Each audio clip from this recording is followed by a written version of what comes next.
everyone. Thank you for joining us at our Prestige PEO webinar series. My name is Carrie Kaiser, and I'm Marketing Operations at Prestige PEO and your host this morning. Today's webinar will cover compliance updates in the Midwest. Joining me today is Elisabeth Shaw, VP General Counsel, and from the Prestige PEO Compliance Department. Our webinar audience members are muted by default. However, we encourage you to make use of the chat feature to pose any questions you may have. We will respond to them towards the end of the webinar, time permitting. If we're unable to get to your question, we will reach out to you shortly after the webinar concludes. Additionally, the webinar is being recorded and will be made available on our website at prestigepeo.com/webinars. You can also take a look at the latest compliance alert in our Compliance Center at prestigepeo.com/compliance-updates. And now we'll get started with the webinar. Welcome, Liz. Good morning, everyone. I am so excited to be back for another segment in our regulatory updates across the country. We've been doing a series where we've highlighted the Northeast, we've done one on the West Coast, we did the Southeast, and today we're continuing that trend and talking about the Midwest. So I'm super excited to be here. My co-presenter this morning, Alex, unfortunately had some technical difficulties, so everyone just gets to hear from me today. But no worries, I'm ready to go and get into it. Today, we are going to be talking about some federal employment law updates, which if you've joined us on any of our previous webinars, some of this information will be familiar. But even since our last webinar just 2 weeks ago, there have been some updates since that time. So I think that'll be exciting, from the standpoint of the law is ever evolving, the standards are ever changing, and there's never a dull moment when it comes to employment law issues and doing HR in the workplace. And then we're going to talk about some case law updates, talk about a new case that we haven't talked about before. And then we're going to transition and talk about those state-specific Midwest state updates. I think generally the Midwest tends to be a little bit more quiet when it comes to their employment laws, but that doesn't mean that they haven't made some changes. And so we want you to be in the loop on those, to be aware of what's been happening just in the recent last year or so, what's coming down the road as late as January of 2025, so you can be thinking ahead towards that issue. And then we're going to just highlight again some of the employment law trends, which I think are always interesting when we touch on these state and regional specific issues, because even though different employment laws are coming into effect by different states and different states have different agendas, there is a certain level of things that are hot topics that states are acting on that we want you to be thinking about, to be aware of, so that if your state is taking action or if they're going to be taking action on those topics, you're aware that they're out there, what to expect, so you can make some great decisions for how you're going to proceed with your workforce. So without further ado, we are going to get into it. So let's talk about our federal employment law updates. So we've covered this one before, but the U.S. Department of Labor introduced a new overtime rule in August of 2023. And this rule proposed that the minimum threshold that you have to pay employees if you want to claim that overtime exemption is going to be raising from $35,568 a year to $55,068 annually. So that change is coming soon. This slide just kind of gives you a little bit of the history of what's happened to date, what is in the rule itself in terms of there is a mechanism in the rule that will allow for increases over time to this threshold so that they're not constantly having to introduce a new rule. And so what has happened is the rule was proposed. There was a comment period. The DOL received a bunch of comments, and the final rule is slated to be released likely next month. So what happens from there is typically there's the 60-day window before it goes into effect. So we anticipate the final rule will adopt what has been proposed, and we'll see if there's any kind of challenge in court to the rule. Sometimes that happens. And it'll really be one of those things that you should be thinking about complying now, especially if you're in one of our Midwest states, because even though a lot of states have a higher threshold for if you're going to have an exempt employee in that state, a lot of the states that are out there do follow the federal law. So it's important to be thinking about this change that's coming, to be cognizant of your workforce and what exactly you have claimed in terms of exemptions, and to understand the interaction between that threshold salary expectation and also the applicable tests that the employees also have to meet to claim that exemption. So this is something to just be aware of, have it on your radar. It's coming soon. We anticipate, by early summer, you're going to have to potentially be in compliance with this. And of course, we are going to keep you up to date via our Insights newsletter and other things that we push out, so that you're in the know on what has happened with this overtime rule. So the Department of Labor has also been active in terms of their independent contractor rule. And this rule, the final rule, was introduced in January of this year. So when we first started this particular webinar series, we started it in January. So this had just dropped at that time. And now we're at the point where the rule is going to be going into effect next week. And so what that means for employers, or for companies anyway, that use independent contractors, is that you're going to want to be aware that whereas previously the Department of Labor was really putting a lot of weight on 2 of these 6 totality of the circumstances factors, what they will be doing effective next week is taking a look at all 6 of these and giving an equal weight to them. So that just means, from a big picture standpoint, that you're going to want to make sure that you have taken a look at any independent contractor you may be availing yourself to, and make sure that the Department of Labor, should they ever investigate what you're doing in your relationship with that independent contractor, that you have properly classified them as an independent contractor and not as an employee. And so basically what this updated rule will do is it's just going to make it a little easier for the Department of Labor to find an employment relationship between that individual and the company that is using them. So it's an opportunity right now, before the rule goes into effect next week, to be cognizant of that, to take a look at your relationships, and to just make sure that you are doing the things that you need to be doing as an employer. So moving on, some interesting developments from our agencies, our federal agencies, in terms of their relationships with each other. So in the fall, the Department of Labor and the EEOC entered into this formal agreement where they have basically agreed to collaborate and share information as they pursue their enforcement efforts. And this is interesting because, a lot of times these agencies are very siloed.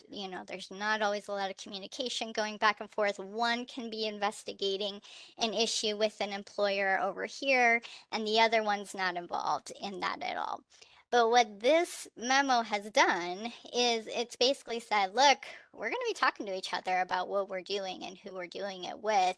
And if we're seeing something from an employer, let's say if you have maybe a wage and hour investigation going on, and the DOL is saying, oh, we see a lot of discrimination and retaliation going on.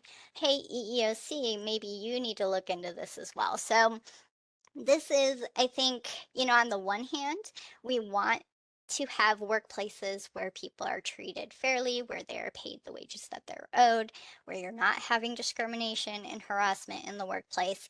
The flip side of that, though, is that if you are an employer, there's just additional exposure here for you. So if there's an issue with an employee, it just means that the potential for that issue to become additional, problems via investigations is just higher now.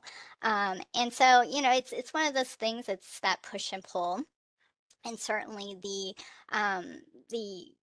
what we want our agencies to be doing is upholding those laws. But I think this just goes to show you that unfortunately the door is opened even more for employers to be potentially held accountable for things that are happening, in their workplaces. So, I think as an employer, it's just good to be aware of that, and basically just not be surprised in the event that you have some kind of investigation going on, where it could potentially turn into more. So it's always good if you are dealing with the EEOC or the Department of Labor to make sure that we at Prestige, that we're aware that it's happening, and that you are working with your own counsel to resolve the issues as well. So certainly an interesting development. I think it kind of tracks with the administration that, is in place at this time, and their goals to advocate even more for employees in the workplace. So another thing that has happened on the federal front is the PUMP Act. This went into, it was adopted actually in December of 2022. The DOL kind of took a little bit of time, as expected, to issue, their guidance for how they're going to be enforcing the PUMP Act. And so they have released that guidance. So as a reminder of what the expectations are in the workplace now, I would just keep in mind that under, the PUMP Act and under the guidelines, it's really important that employers provide reasonable break times for individuals who are expressing breast milk, and to give them that a specific place where they can express that breast milk. And under this, it's for up to a year after the child's birth. I think some good takeaways and reminders for employers out of the PUMP Act is that employees are entitled to breaks every time that they need to pump. And so if you have an employee who is expressing breast milk, and they need to pump, it's just, I think, an expectation at this point that if they need the time, you give them the time. And then that the amount of time that they need is really going to vary based on the employee and their specific needs. And so what the Department of Labor has said is that, yes, as an employer, you can establish a schedule with your employee about, when they're going to be taking their breaks and, all of that. However, it's important to not require the employees to stay with a fixed schedule. And I think what that means ultimately is that the need to breastfeed may change. It's possible that the employee may need to take that break earlier in a particular day than maybe they would on other days. And it's just important to, while you can set up some kind of schedule, that you also operate with some flexibility there. And then just keep in mind that various states do have break laws, and some require pay breaks. And so if that's the case, the employees can use that time, to express milk. They can take other break time that is unpaid. But it's just important to make sure that you are doing all the things that you need to be doing. I think, unfortunately, there's a lot of risk for employers to, unfortunately, make mistakes as they deal with things like pregnancy and then that time period after the birth of the child, that really can, unfortunately, expose the employer to liability. So this law, is codifying some of those expectations for how employers need to operate and conduct themselves in the workplace, and is really looking to meet those needs of employees who need to pump in order to be able to be at work. So something to keep in mind. So at this point, we're going to transition a little bit and talk about the CDC. And um, sorry. And I think in a not surprising turn of events, the CDC has released guidance, basically changing the expectations for dealing with COVID at work and at school. And so what they said is before they had a period of isolation where they wanted you to stay home, to stay out of the workplace. Now they're treating it much more like they would a standard flu or cold. And that being that if the employee does not have a fever for at least 24 hours and the symptoms are improving, then even if they're still positive or even if they still have COVID, they can still go to work and school. So that's, I think, an expected change. Over the years, we have seen that transition from, originally it was a 14-day isolation period, and then it was a 5-day, and it's just an evolution of where we're at. With COVID, it's not going anywhere, but it's much more treated like you would think in terms of your standard flu. That being said, just as a reminder, sometimes states still have their COVID leave laws in place and COVID requirements in place that might be higher or different than the CDC's standards and best practices. So keep that in mind if your state requires higher standards that you are complying with those still. And so these new guidelines, they just came out last Friday, so they're hot off the press and something to keep in mind as you deal with COVID in the workplace. All right, so let's talk about the NLRB. I think that this agency in particular is an interesting agency to watch. I think depending on the political makeup of the NLRB, that really drives what kind of decisions that we see them hand down.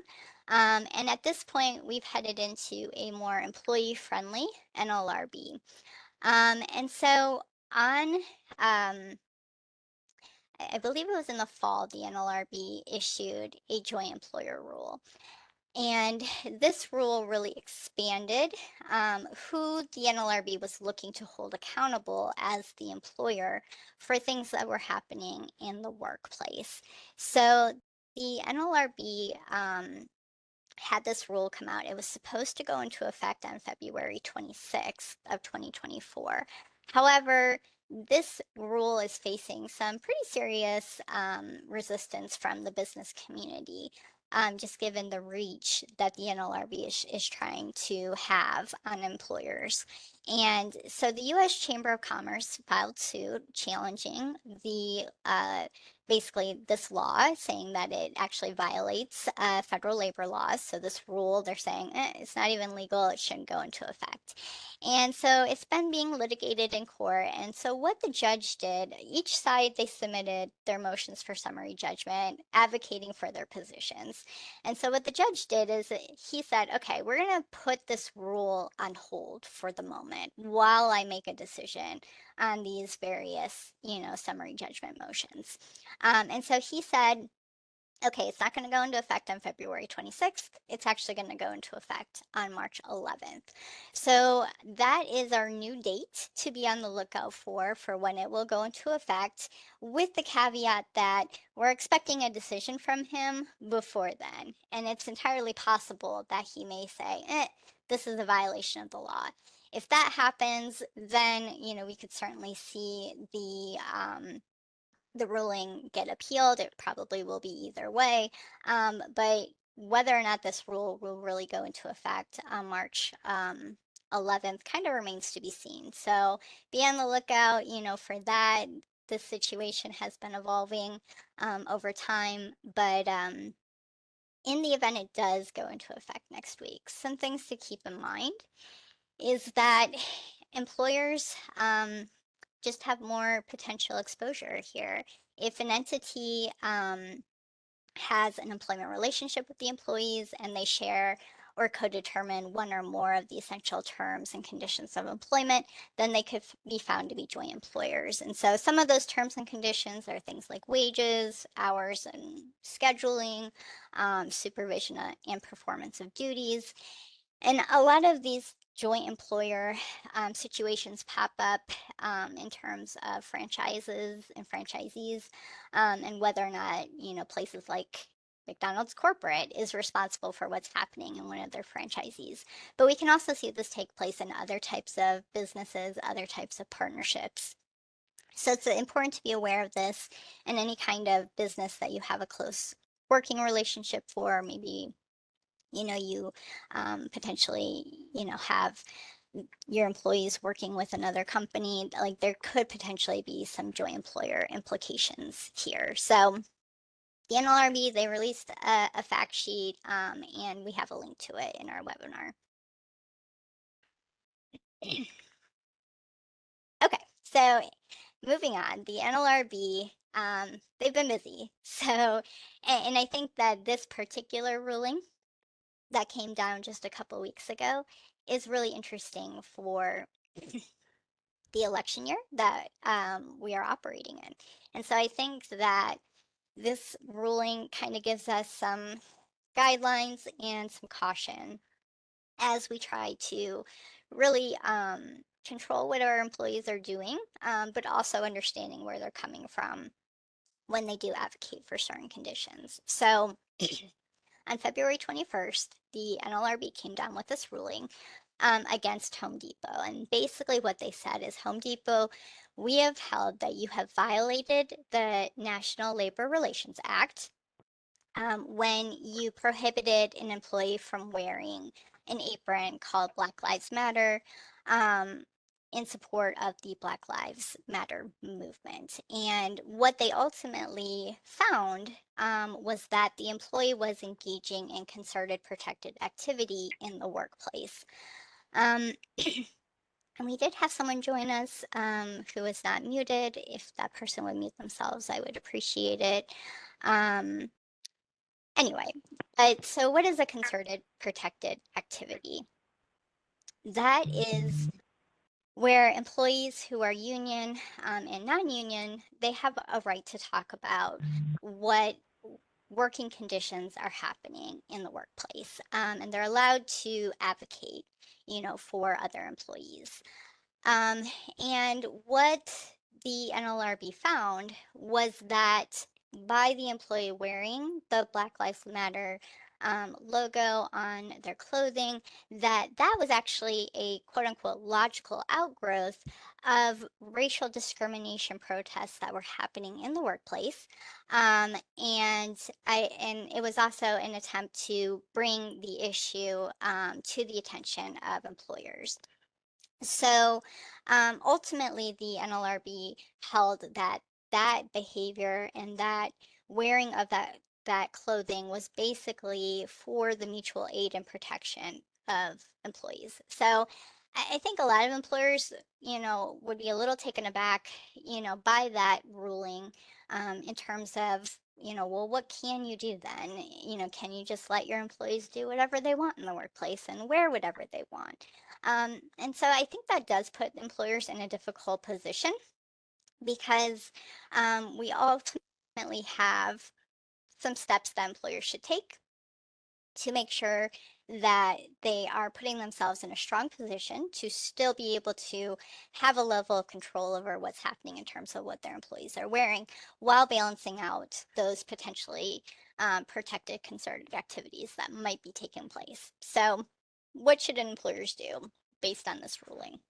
In a nutshell, employers should review their dress code policy. So the interesting thing from this ruling is that the NLRB was like, you know what, this policy is pretty facially neutral. It prohibits all forms of political messaging, and we don't really have a problem with the policy itself.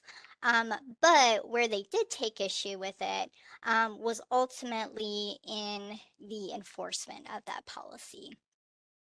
So you want to make sure that you are being consistent in how you enforce your policies. You should have policies in place that really outline those expectations for what employees can and can't wear in the workplace.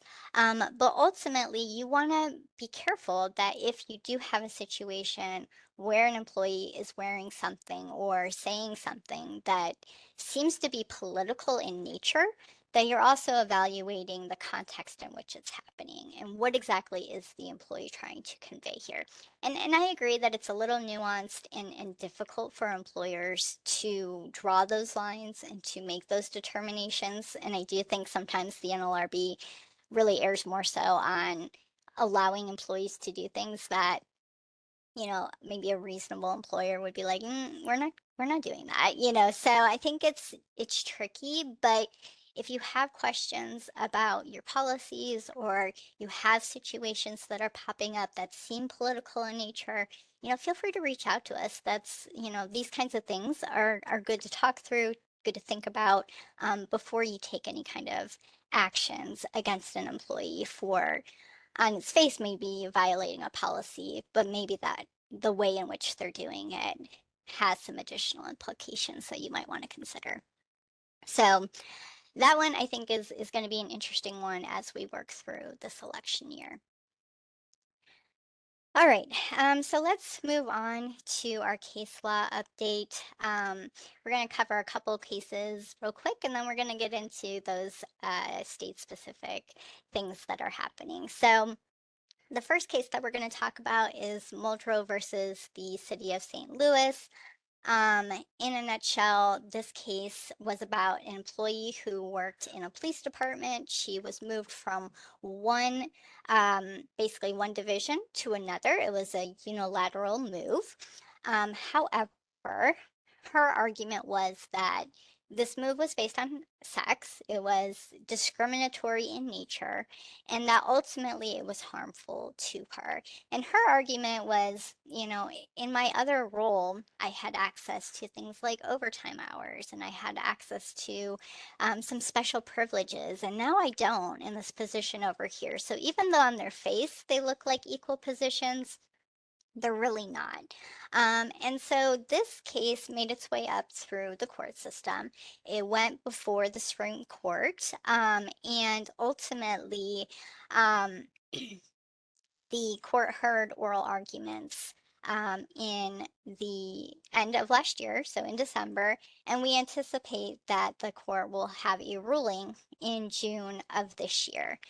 So why are we talking about this case? Well, I think that what this case is trying to ultimately resolve is whether or not this kind of unilateral move that's happening in the workplace, whether or not Title VII, which is the discrimination law on the federal front that protects against discrimination, whether it requires some kind of showing of harm for the employee to be able to prevail on a discrimination claim.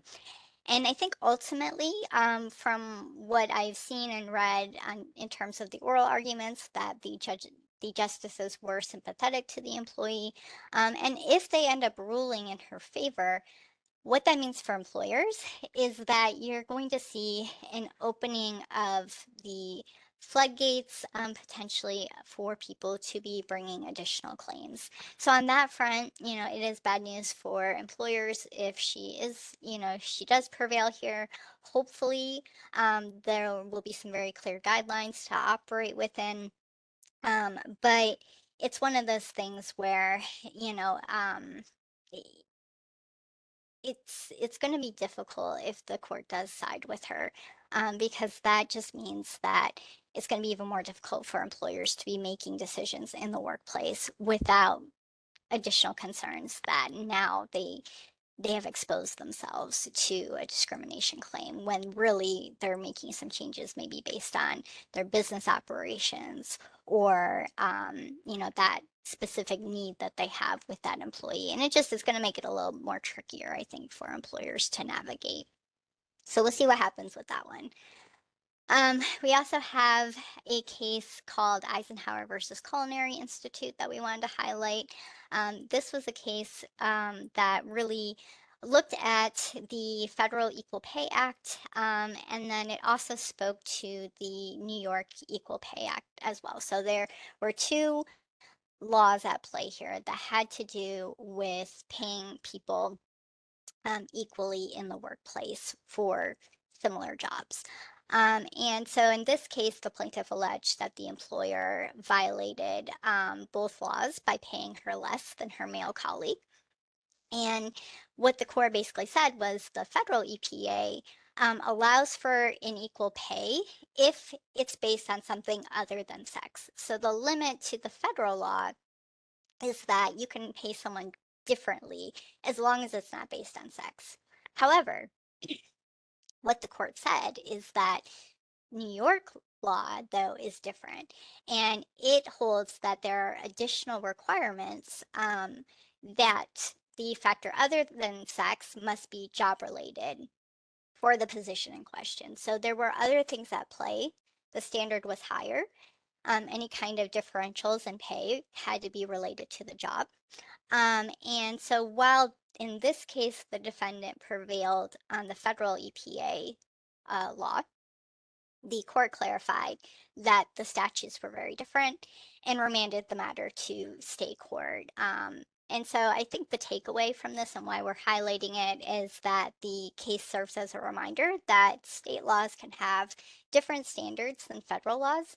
And so you want to be thinking about that if you do have issues popping up in the workplace, that even if the federal law might be a little bit more broader or, a little bit harder to prevail on, that doesn't mean that there's not other avenues for the employees to pursue. And then finally, we're going to talk about Arizona versus Walsh. So this case arises actually from a series of different cases that all are dealing with the same topic, and that is the federal minimum wage for federal contractors. And different states challenged this executive order that was passed by President Biden in 2021 that increased the federal minimum wage beginning in January of 2022. So most recently, as of January 1st, 2024, that federal minimum wage for contractors went from $16.20 an hour to $17.20 an hour. However, like I said, some states challenged it. And so what that means is that some states were successful in their circuit to advocate, for the executive order being a violation of the law. And those states were Texas, Louisiana, and Mississippi. However, some other states also were advocating for it, and the courts in those cases found that the law, that the executive order was lawful. And so this case actually is up on appeal. And so it's making its way through the court system. Right now, the state's lost at the district court level, and now it's on appeal with the U.S. Court of Appeals for the Ninth Circuit. So these states in this particular case are Arizona, Idaho, Indiana, Nebraska, and South Carolina. And so we'll see what happens with this case. But I think overall, what you should keep in mind is that as of right now, for these states, for federal contractors operating in these states, the minimum wage is in effect. It did go up to the $17.20 per hour. However, we'll see what happens with the case. But what we might also see overall is that the Supreme Court might take up this issue, because when you have different circuits in different areas of the country and those courts coming to different conclusions about the same issue, then sometimes the Supreme Court will take that matter up and basically be the final say on whether or not this executive order is legal or not. So we'll see what happens, but it's just something to be aware of and to keep, on your radar. Okay, so let's move into those state-specific law updates as we talk about these Midwest states that we're dealing with. So the first thing that we're going to talk about is Illinois and the Illinois Equal Pay Act. So this law actually came out in 2023, but there have been some amendments to the law, some additional requirements. And one of those amendments that has not gone into effect yet, but it will be going into effect, is that the state is going to mandate transparency in pay for job openings for most Illinois employers. And so what that means and who it will apply to is your employees who are physically performing work in the state, but it's also going to apply to positions that are reporting to supervisors in the state of Illinois, or work sites in the state of Illinois. So it's a little broader than just Illinois. So that's something to be aware of, but it's going to make it unlawful for an employer with 15 or more employees to fail to include a pay scale and benefits for a specific job, in a job posting in Illinois. And there are also some additional requirements in terms of letting your current employees know of potential job opportunities that are happening in the workplace. So this law does have some teeth to it. If there are violations of this law, you can see some offenses result in $500 to up to $10,000 in fines. So it's definitely something that you want to be planning for, because these new requirements will go into effect January 1st of 2025. So as an employer, you have some time to be thinking about that.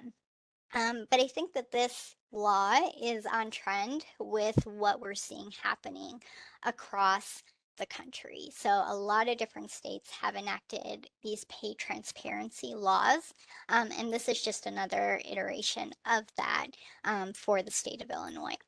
So as you start to figure out what your needs are in the next year here, you're going to want to be thinking about this requirement to disclose those pay ranges that you're going to have for those positions that you're posting for. So I don't think this one is a shocker. A lot of states are doing similar laws and having similar requirements, but it's definitely something, if you're in Illinois, to keep in mind.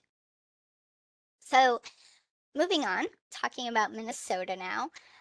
Minnesota had a really busy year last year, and so we wanted to take a couple of slides to just remind you of what the state has been doing the past year or so here, so that you are aware of these new requirements that have only recently gone into effect that can impact you if you are employing people in the state of Minnesota. So the first one is the Minnesota Wage Disclosure Protection Law Amendment is in effect, and it went into effect last summer. And so here it is. Employers who are operating in the state, they cannot take any adverse action or retaliate against an employee if the employee discusses their own wage or another employee's wage in the workplace, so long as the employee's wage has been voluntarily disclosed. So what does that mean? It just means that employees have the right to discuss their wages with one another. And I think that as the employer, that always really feels taboo and like something you don't want your employees to be doing. However, more and more states are coming out with these types of laws that specifically prohibit action against employees for having those open conversations. And, I think just as an initial matter, just keep in mind that on the federal level, if an employee wants to talk about their wages with other employees, really that can be considered a protected activity under the National Labor Relations Act. So I think the state law just codifies that, even more, that expectation, and provides some recourse for employees who feel like they've been retaliated against for discussing their wages. So I think we've seen other states do these types of laws as well, and we will probably continue to see those types of developments. In August of last year, Minnesota also provided that employees and job applicants have protections for the recreational cannabis use outside of the workplace. And so this, I think, is something that also we've seen a trend for over the past couple of years, where more and more states are legalizing the use of recreational marijuana and cannabis. And so basically what they're saying is you can't take any action against your employee for what they're doing outside of the workplace. But that doesn't mean you can't stop it from happening in the workplace. And I do think that's an important distinction. You still have rights as the employer to have a safe working environment. And so that's still okay to do. But basically, this is amending that law and allowing employees and job applicants to have the freedom to engage in that recreational use outside of the workplace if they want to. So in July of last year, the Minnesota also put into place some protections for lactating and pregnant employees. So they've codified the requirement that all nursing and lactating employees receive break times to express milk regardless of the child's age. So that's a little different than the federal law, without losing compensation. And then they also require that the workplace lactation spaces be clean, private, and secure. So these are those expectations for employers there.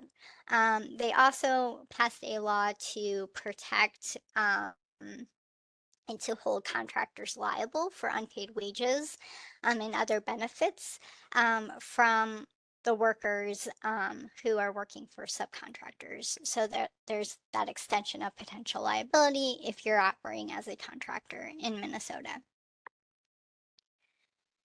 And then Minnesota also passed an earned sick and safe time law.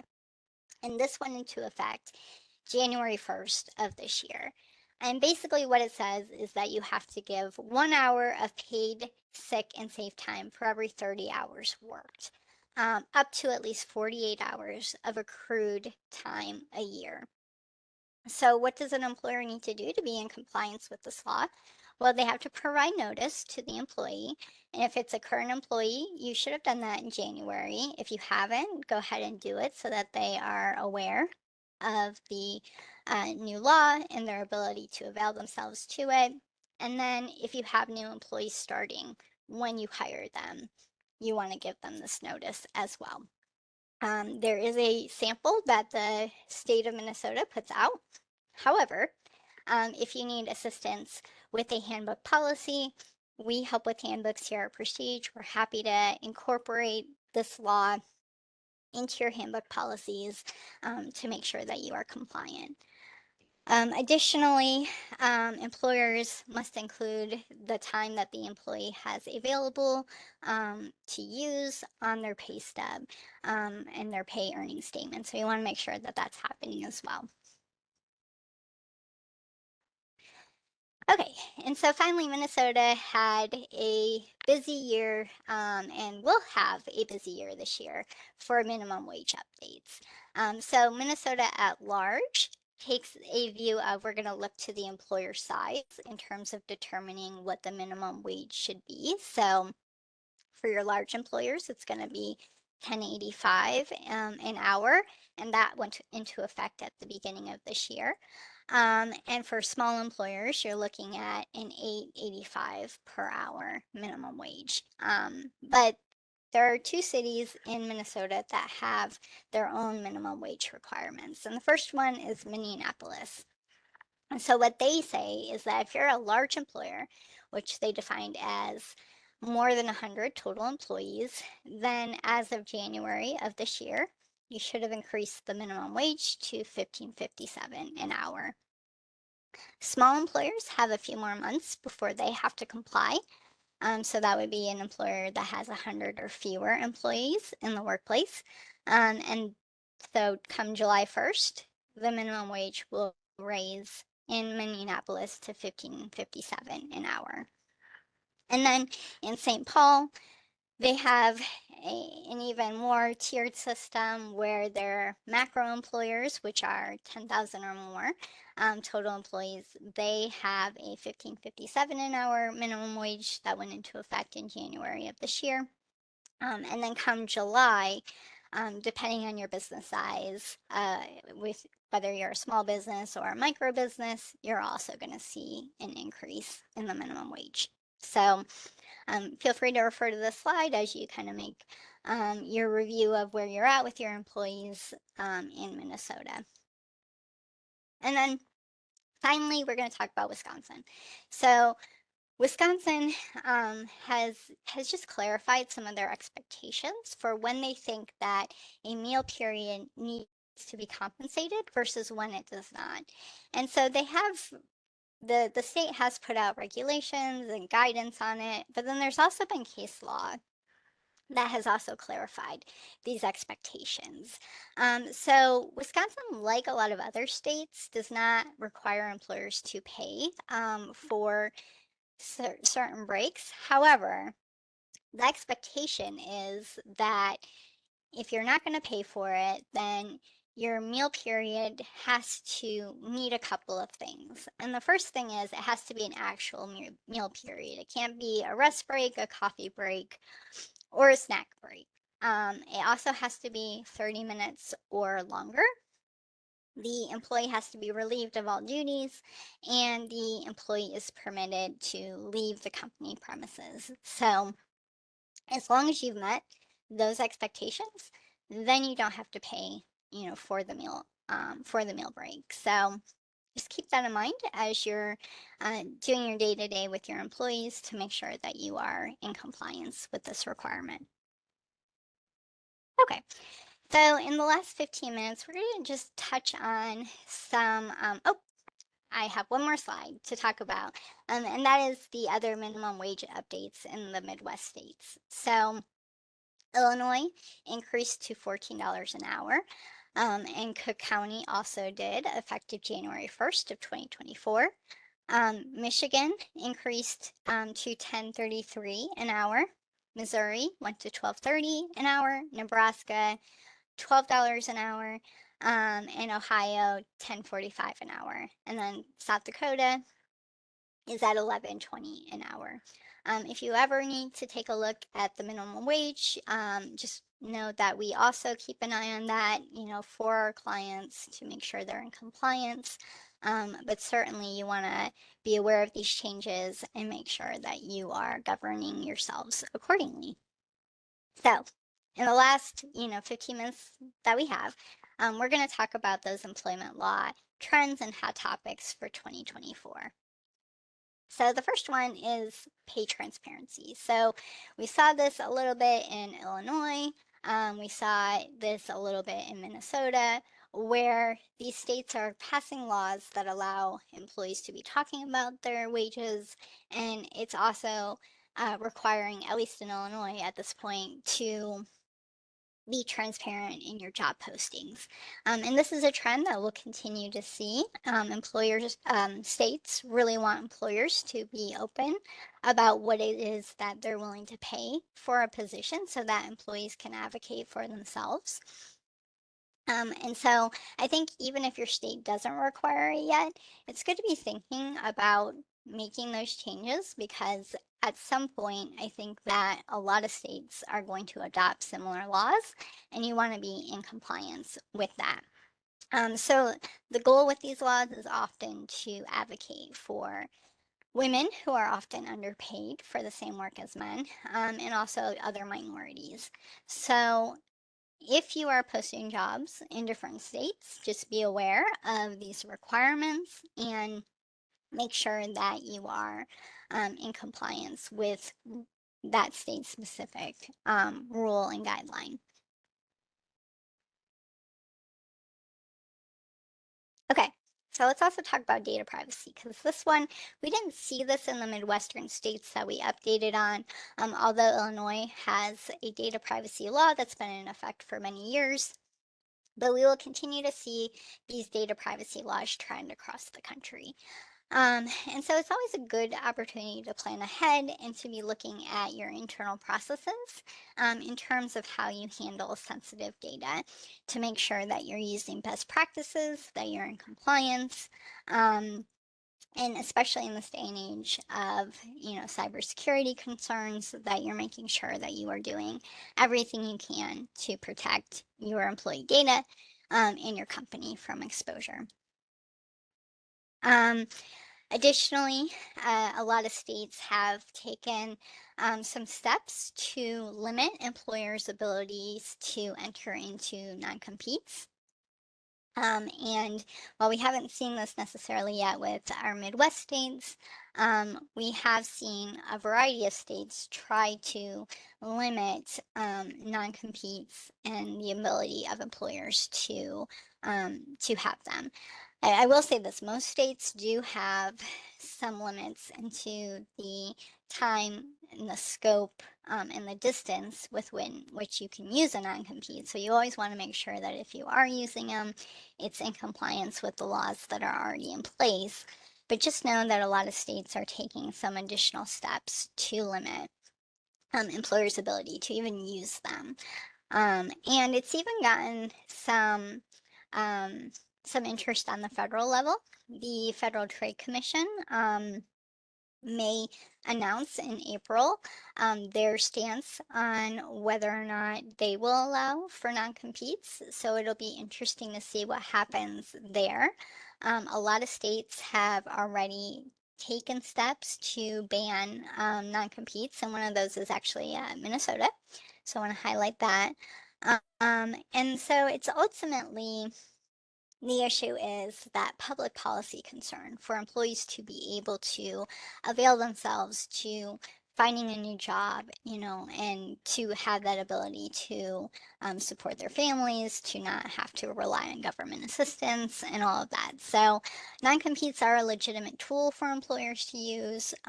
However, there certainly are limits there, and you want to make sure that you are in compliance with the laws if you are using them.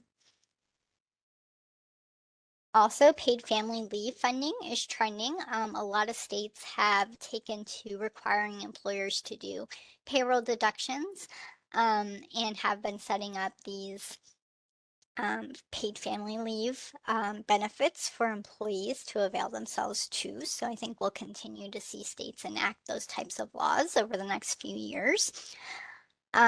I don't know that anything will happen on a federal level on this front, but I do think states will continue to set some standards and timelines for employers to offer these types of leaves to the employees, either through a state benefit program or requiring some other type of employer offered paid family leave. All right, that was certainly a lot of information. We know that there might be some questions that have come up. We might not get to all of them, certainly, but I definitely wanted to, take the opportunity, Carrie, if you're with us, to ask some questions, and I'm certainly happy to give, some feedback. Yes, hi Liz. So yes, we did have two questions that came in through the chat. The first one is, if the Department of Labor's new minimum salary threshold goes into effect and we don't want to increase our exempt employees' salaries to meet it, what should we do? Okay. All right, so this kind of goes back to it sounds like our first slide where we were talking about the DOL's proposed rule that will be going into effect that will raise that minimum salary threshold from the 35,000 up to, I believe it's a little over 55,000 a year.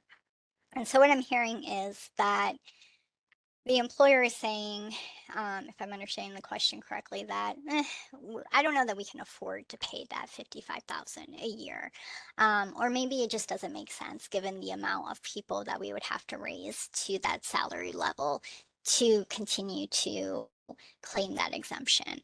And so what an employer would want to do in that case is, on a very practical level, it's a numbers game. They would have to look at, okay, if we decide to make the employee track all their time and pay them as a non-exempt employee, like realistically, how much overtime would they be working, and would we need them to work in order to do the job? How much would that cost us? Are we going to lose, our employees if we try to switch things around and not simply increase that salary threshold? And so it really is a logistics game and a numbers game. And so you need to take a look at your workplace, figure out what your budget is in terms of salaries, and just figure out best case what it is you can do to make sure that if you are claiming the exemption, that you're meeting those thresholds, and also that you have your employees properly classified. I think this is a good opportunity for employers to take a look at their exemptions. I think it's always important to evaluate whether or not you have your employee properly classified from the beginning. And so, it's just one of those situations where you just need to take that holistic view and then make your changes accordingly, and make sure that if you are making an update to how the employee is paid, that you're complying with any kind of notice or wage change requirements under the law in which you're operating in. So some states require that you let people know if their salary or other compensation is going to change, usually, at least one payroll in advance, potentially more depending on the state. So you just want to make sure you're aware of those issues for if you are making changes. Okay, great. Thanks, Liz. And then another one is in reference to job postings. So this one says, given the fact that the states are passing all these salary range requirements in job postings, should we proactively be disclosing ours when posting for new jobs, even if our state doesn't require it? I think that's a really interesting question, and obviously there's a lot of different factors that can go into play there. However, from my perspective, what I am seeing is that given how remote work is happening, how employers are posting jobs across the country nowadays, like it's very hard, I think sometimes, to make sure that you're in compliance with all the state laws within which you're putting out these potential job openings. So I think first and foremost, you want to make sure that if you're posting the same job in multiple states, that you're aware of what the requirements are in each of those states, because some states already have these laws in place for that transparency. And then I think too, you want to look at, well, how difficult is it for me to be able to fill this role? I think that um, you'll have situations um, where you maybe want to be transparent with that so that you get certain people to apply, with certain experiences. So I think on that front, the ability to be transparent, I think kind of opens the door for potentially more people to be interested in the job, because they already know realistically going into it what it is that they could potentially make in that role. And I think it also weeds out people who are never going to be happy with what you might be able to offer them in that position. So I think on that front, it can kind of cut down on those who are interested in it, and also open the door for others who might not otherwise apply. So I think that's also something to consider. And then I think, finally, I think the trend is to be transparent. And so I think that inevitably a lot of employers are already adopting that way of doing things, even if their state doesn't require it yet. And so ultimately, to maintain that competitiveness, you might want to be really like an early adopter if your state doesn't require it. But ultimately that's a personal um, business decision that each business needs to make if their state doesn't have other requirements for them. Okay, great. And if we didn't get to your question, we will respond to you after the webinar. And a big thank you to you, Liz, for this insightful presentation, and to everyone who joined us today. The recording of this webinar is available on our website at prestigepeo.com/webinars. If you have any further questions, feel free to contact your HRBP for further assistance. You can stay updated on compliance alerts by visiting our Compliance Center at prestigepeo.com/compliance-updates. And don't forget to check out your inbox for our monthly Insights newsletter, delivering the latest HR news. Connect with us on Facebook, LinkedIn, Instagram, and Twitter for the latest information at PrestigePEO. And lastly, don't forget to download our Prestige Go mobile app, which provides access to benefits, information, and on-the-go support from your HR team. Thank you all. Thank you, Liz, and we look forward to seeing you next time.